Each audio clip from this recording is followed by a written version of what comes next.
പറയുന്ന ത്രാസിൽ നിനക്ക് നന്മയുടെ ഭാരം കൂടണോ? അള്ളാഹു തരുന്ന പരീക്ഷകൾ നീ ക്ഷമിക്കാൻ പഠിക്ക്. ക്ഷമയുള്ളവരാകണം സഹോദരാ.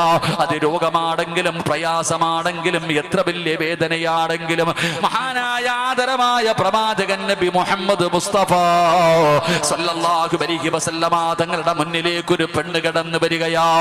അള്ളാഹുവിന്റെ പ്രവാചകന്റെ മുന്നിലേക്ക് ഒരു പെണ്ണ് കടന്നു വരികയാണ്. യാ റസൂലല്ലാഹ്, അല്ലാഹുവിന്റെ നബിയേ,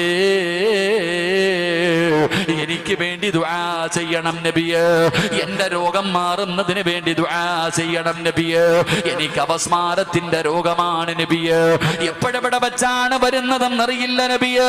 വന്നു കഴിഞ്ഞാൽ ഇങ്ങനെ പിടഞ്ഞു വീഴുകയാണ്. വായിലൂടെ പതയും നൊരയും ഇങ്ങനെ ഒലിക്കുകയാണ്.